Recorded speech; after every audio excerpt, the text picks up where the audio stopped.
guys, what's going on? It's Ash here coming at you today in Clash Royale. We're gonna do it again, guys. So many of you love the idea of making these incentivized tournaments. Basically, what I do is I host these large 1K person tournaments with Bren Chong. Be sure to check him out on Twitter at Bren Chong. He posts tournaments daily. So I host these tournaments with Bren, and what I do is I throw in a little artificial sweetener, if you will, to the tournaments, and I offer $100 to anybody who can finish top 3 using a specific card that's not necessarily in the meta right now. And as you see right now on your screen, Loupanji is using Tornado because the card of today's tournament is Tornado. And the cool thing about it for me and you guys, even though you don't get a chance to actually play in this tournament that we're watching right now, we get a chance to see some of the best players in the entire game playing these cards that we don't usually see them playing. So I really like this idea, if I can pat myself on the back unabashedly a little bit here.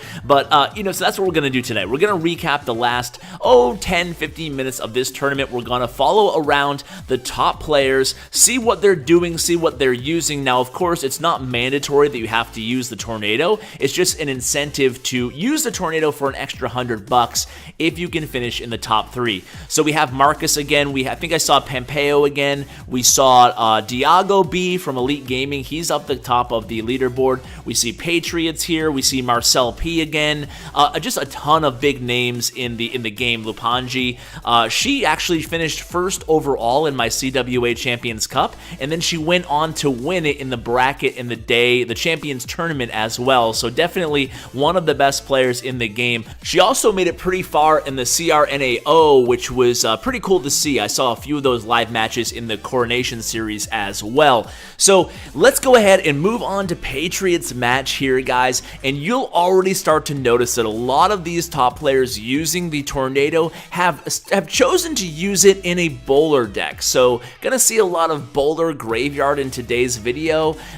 Tornado mainly gonna be used as a defensive weapon, although I'm curious to see if any of these players combo the Tornado with the graveyard spell, because the thing about the Tornado is, let me tell you about the good and the bad in my mind. I don't think the card has really carved out a niche for itself yet, so I think it is a little bit underwhelming. And in case you missed my whole philosophy on how the Clash Royale team introduces and designs these cards, I really think that this is not official, but it's just, my spidey senses go up a little bit because I noticed a little bit of a trend. All these cards are released and they all kind of fall short, with a couple noticeable exceptions. The Mega Minion and the Graveyard actually have been really powerful upon release. But other than that, there's a lot of examples from Ice Golem to Inferno Dragon to Lumberjack to Bowler. Basically, a lot of the troops that they introduce or cards that they introduce are kind of, underwhelming at first, right? And then they buff them significantly and they turn out to be really solid options. So I would still upgrade Tornado. I would still upgrade Elite Barbarians, and I would suspect that maybe the next or the one after, usually it takes about 2 balance updates for them to address the new cards because they want to wait till people get them leveled up first before they make any, quick decisions on whether to buff or nerf the card. So I would suspect not the next, but maybe the one after that, the balance update, maybe a buff to both of these cards. So Tornado is useful, and it does have like these little kind of niche usefulness, applications. You can use it to actually drag a Hog Rider onto your King Tower, but the timing has to be absolutely perfect, as does the placement, and the Hog Rider can't be combined with other cards for it to work perfectly. So I've seen it done before, but it's really tricky. To me, it's more kind of a novelty, like, wow, I pulled this off, but I haven't seen it live in-game in a competitive match. Other than that, obviously, it has a unique ability to actually move troops or hold troops or swing troops to the opposite lane. However, we're still not seeing a lot of that either. I think if they increase the dot on the spell, the damage over time effect, I think it would make it much more useful, but you have to be careful. You don't want to make it more powerful than arrows. Obviously, they cost 3 elixir as well, so I think they kept the damage very low, and they did that for a reason. They wanted to make sure that poison and arrows and all those other direct damage spells remain viable in the meta as well. It's tough introducing these new cards, right? Because people, you know, if you make them a little bit too powerful, they can box out, so to speak, a bunch of other cards in the same type of class. Now, that was actually a good tornado spell, just kind of holding things up here on MarcelP's end. So MarcelP, definitely one of the best players in the game as well. You saw he actually won the Elite Barbarians, but he did not use the Elite Barbarians in that tournament. But he's using another popular bowler deck. Now, this deck has seen a recent rise in popularity right now in the meta. Instead of the tornado spell in that spot, you can really play a variety of different cards. I've seen everything from even like a troop card if you want to, but I prefer direct damage, so it can be arrows, zap spell. If you want to get crazy, even try out a rocket or a lightning in that spot. You really have a few options. Maybe not lightning, really no need for that in this deck, but basically what you're trying to do, and you just saw it there by Marcel, he's going to go ahead and use the ice golem or the bowler to distract the tower in the lane, and then especially in overtime or in the last minute, in double elixir time basically, you can go ahead and combo the graveyard and the fireball on that tower, just like you saw Marcel do on that right tower there. And now you can see how patient he is there. He drops the ice golem, he has the graveyard ready, and then there goes the fireball. It's basically a 3-shot combo, and the fact that you can use that ice golem as a 2 elixir tank really makes it viable. You know, the elixir is pretty pricey when it comes to the fireball and the graveyard, but when you use the 2 elixir tank for 11 elixir, you really do a ton of damage to the tower, or at least you have the ability to do so. So Marcel used that tornado there at the very end to hold up that Hog Rider just long enough for the tower to take it down, and that's basically the use that we're seeing mostly for the tornado, right? We're not seeing a lot of use. I actually thought that a lot of people were going to be using it because beatdown was so popular in the meta. I thought a lot of people were going to be using it to switch lanes on an incoming beatdown push, but I have not seen that yet. So like right now, Marcus, he could use Tornado to switch that Giant's lane to the left lane, but I'm just not sure the 3 elixir is even worth it. I mean, he doesn't even need to do that because the Inferno Tower already took him down. So interesting that Marcus here is playing a Siege deck, playing an Expo deck using Tornado. I wonder how he's going to use Tornado with the Expo. Again, I can only guess he's just going to use it here and there sparingly because that's the thing. You know, I mean, it does have that unique ability, but at the same time, like, I don't know, guys. Is it unique enough to make it, you know, a staple of a deck, to make it even a defensive staple of a deck?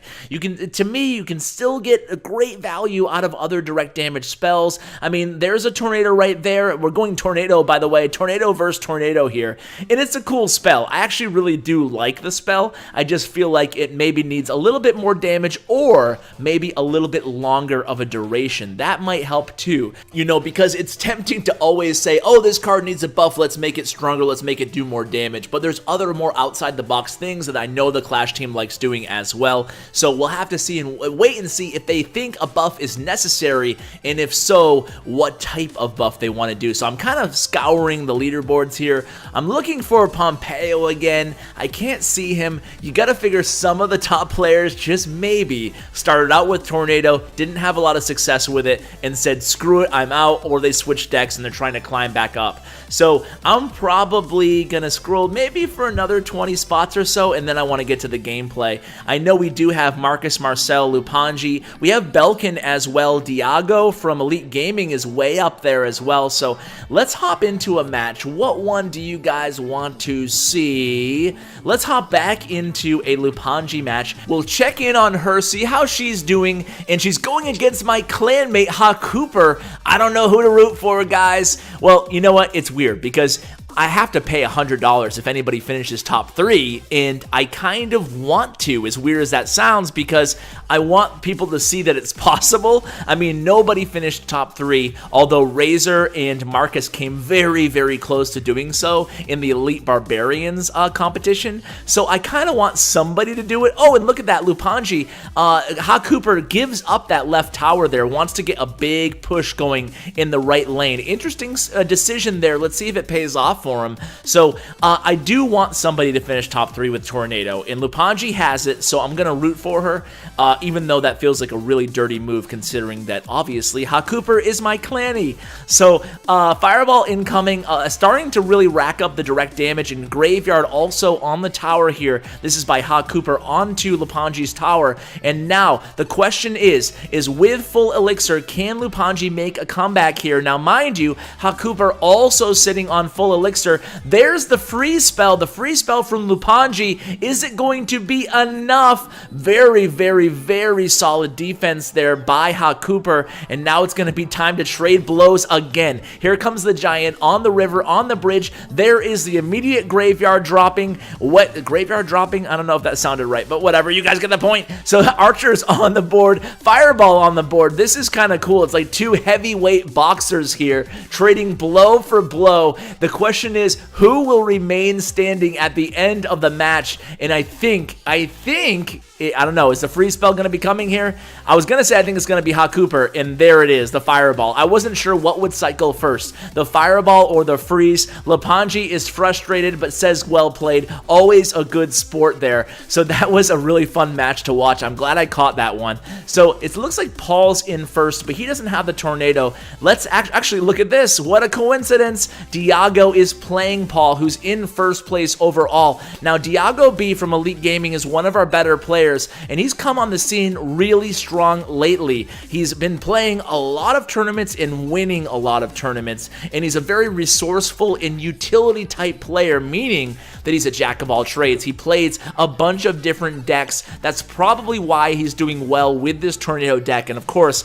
I jinx him and say that as he loses his tower there. Let's all pull for our boy DiegoB to make this comeback, guys. So what he does have in his deck is freeze again. So it's the freeze graveyard deck. So and here it is, right on cue. It's going to be graveyard. He drops the counter, the archers, and there's the freeze spell. So able to get a decent amount of damage here. The log and the ice golem doing a pretty good job protecting the tower, keeping it up and alive for Paul there, but still able to chip away was DiegoB. Now the question is, can he finish it off in the remaining minute or so of the match? These golem decks do get pretty strong going into double elixir overtime, so DiegoB has to be really smart here defending these big giant pushes, or should I say big golem pushes, at the same time as he uses the freeze combo to try to take down that tower from behind the push here. So here comes the bowler, here comes the mega minion, and there is the archers. So the defensive stack is all in place here. There's the tombstone, very nice placement there, getting the golem to go all that way, allowing the bowler, the archers, and the mega minion time to concentrate on that graveyard, as well as the offensive stack in the form of the mega minion now and archers behind that golem. So a good defensive sequence there for DiegoB. The question is, does he have enough time? He has the graveyard. He's waiting for that freeze. One more elixir. Freeze drops now, and here it is. Can he get that tower down? Come on, Diego. Come on, man. Oh no, so close, and he has no direct damage. That's the problem again with the tornado spell. It's not doing damage to the actual tower, so it's not like he can cycle to tornado. He does, but it's not doing damage to the tower. Maybe that's what it needs to be. Maybe it needs to do damage to the tower, and maybe that would actually make the difference there, because the thing is he had him there. He had him with that beautiful defense at that very finishing sequence, but he couldn't go ahead and finish off the job. So Paul remains in first place overall. Let's go ahead and check out SaintBelikin. Now, some of you may not have heard of him, but he is a really good player from Reddit Alpha. He's very active on Twitter as well, and he's definitely one of the better players out there in the game right now. Definitely underrated. I haven't seen him in many big tournaments, but maybe he's underage, maybe under the age of 18. You know how all these tournaments are. You have to be 18 plus to make the live tournaments, but I do know one thing. He's really solid, really solid player. So let's see what type of deck he's using now, and no surprise, it's again the bowler graveyard deck. Everybody's using this bowler graveyard combo. You can see he is playing tornado, I believe. I'm like 95% sure. It's just one of the two remaining cards that he has not used yet in this live match. So he's going against, one of my favorite decks, actually my favorite deck, and I hate to keep repeating myself, but SaintBelikin needs to win this. He needs to win this if he has any shot, if he wants any shot of making top 3. So a pretty nice tornado spell there in the left lane, finishing off those 2 musketeers and the ice golem after that fireball. The thing is, you need the fireball as well, and that is a total of 7 elixir. Fireball 4, a tornado 3, 7 elixir to stop 2 musketeers and an ice golem. It's pretty much a hard counter, basically 7 for 7 when you think about it. So now it's just a matter of, can he hold on for dear life against this deck and finish off that right tower? So I'm going to be pulling for SaintBelikin here. You guys know I want to pay out. I want to pay out, and that leads me to the question of the day, guys. I want you guys to decide, what do you want the next card to be? What do you want the next Pros Play series episode to be centered around? We just did Elite Barbarians. We just did Tornado today. What do you want to see as the next card? One of my favorite cards that I want to see used a little bit more is the Giant Skeleton, and it's not an awful card. So maybe Giant Skeleton, maybe, you know, another underused card, maybe a Wizard or something like that. So guys, let me know what you want that card to be. I'll take a quick survey of you guys in the comments, and then I'll make that the barometer that I look to when I decide what card I want to make this next tournament to be all about. So SaintBelikin here, still trying to chip away at that right tower, meanwhile trying to protect his right tower, trying to stave off those 3 musketeers, and doing a pretty good job of it, to be honest with you guys. Here comes the Hog Rider, and right on cue there, really understanding, what is his name, Pepe, really understanding Pepe's cycle here is Belkin, and he uses that tombstone right before the Hog Rider was even dropped on the arena. So here comes another 3 musketeer card, and again,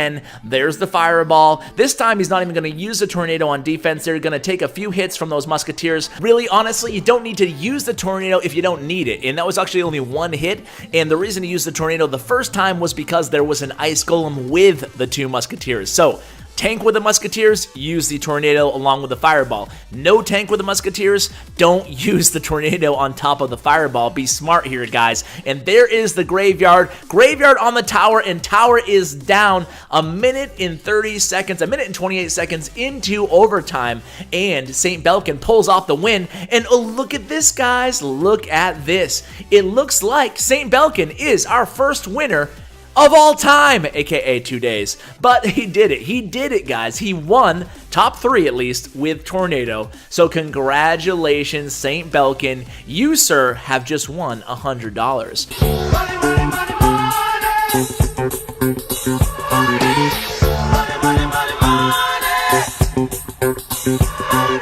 Alright guys, so let's finish things off here with a treat for you guys and watch a MarcelP match from the beginning. Now, he is actually pretty close to top 10 right now, and again, he won yesterday's tournament first overall. Definitely not a guy that I would like to match up with in the wild. I would pretty much just concede. No, but honestly though, at beating these, or excuse me, playing these top players is one of the best ways that you can get better. So in my future tournaments, don't be intimidated to join, guys. Don't be intimidated because you never know what might happen. You just might finish top 3 using one of these cards and earn yourself $100. Who knows? If there's any sponsors out there, any rich people, maybe we can even up the ante, although $100 each is still a pretty decent amount of money. So by now, we're kind of familiar with Marcel's deck. The guy he's going against here, let's see what those last 2 cards are. Interesting bait cycle deck. I would assume one of those cards might be a defensive unit, maybe a cannon, tombstone, inferno tower, probably IT, and there it is. Probably IT as it pops up on the map there. So I'm curious, what deck do you guys like better? Do you like the freeze graveyard or do you like the boulder graveyard? Well, I think they actually both have boulders, but do you guys like that freeze combo or do you like the fireball? That's the question I'm looking for here. Oh, look at that. Oh, he uses the tornado there defensively, and it actually dragged the goblin onto the king tower. That's what we were looking for this whole match. So that, my friends, could be an awesome tornado usage. So he launched the goblin barrel at his right crown tower, and if you go and rewind, you might actually, I probably should put this as the intro, but I wanted to make kind of a fun intro for you guys too. I don't know, maybe I'll try to squeeze it in there, but that was awesome. I'm glad we actually watched this match now, because using the tornado to drag one of your enemy's troops onto your king tower is what it's all about. So this is going to be, unless he can just kind of fireball that right tower down or chip away with the miner, it's going to actually be so much more challenging. Only wish that he could have done that a little bit earlier in the match there, because just a couple fireballs will take down that tower there. I think this is probably definitely going to go to overtime. So there's the fireball. Tower is down, so now we're at 1 tower apiece. Who do you have, guys, winning this match, Devontae or Marcel? I think my money is going to be on Marcel. Just don't tell Devontae. So Bowler played on the other side. At this point, it's about the chip game, right? Keep getting damage onto that tower, and very nice Mega Minion there. Very, very nice by Marcel. Of course, here comes the Goblin Barrel at Marcel as well, but a good Tombstone there, and look at that Tornado. Very nice usage. I mean, this match should probably have led off this video, because we're seeing the most Tornado play that we have the entire tournament so far by MarcelP, and it's really coming in handy for him here. So now the Inferno Tower is protecting kind of the flank of, or the center of the map there for Devontae. It's gonna be a matter of, can Marcus continue to defend here against the Goblin Barrel, and at the same time eventually get that Bowler down, get another Mega Minion, or of course the Graveyard Fireball combination. One well-timed, okay, so there's the Bowler, there's the Graveyard. Is he gonna use Fireball or Tornado? Tornado! He uses Tornado offensively in combination with the Graveyard. You see, it's not going to do enough damage to take down those minions. If it did, obviously, it would be GG right there, but not going to be enough. So now we go back to the cycle. Archers on the tower. Will it do enough damage? They will. So now it just takes a Fireball. He should have it up. Fireball has been cycled to. Fireball down. GG. MarcelP wins. That was an intense match. I really liked that one. Way to end the video. So let's take a quick look at the leaderboard just to make sure SaintBelikin did indeed finished 3rd overall. That's good for the Hundy, so congratulations to SaintBelikin. I've chatted with him a few times before on Twitter. I'll go ahead, if you guys want to say congratulations, I'll go ahead and include his Twitter handle in the description of this video. Tell him GG. He was a good sport. He used the Tornado along with a lot of other top players. Thank you guys who are participating in this event. You can see so many top clans here, so many familiar names. These type of events are really starting to attract top players, and that's what's, you know, that's what's in it for me and you. As I said earlier, we get to attract these players. We get to see them using decks that maybe we haven't seen them use before, certainly cards that we haven't seen them use before. So guys, don't forget to tell me what card we should use next. Are you guys a fan of seeing Giant Skeleton? Do you want to see something else? Just let me know in the comments below. I hope you enjoyed this tournament, guys, as much as I did, and as much as obviously SaintBelikin did. So guys, thank you so much for watching, and as always, take care, guys.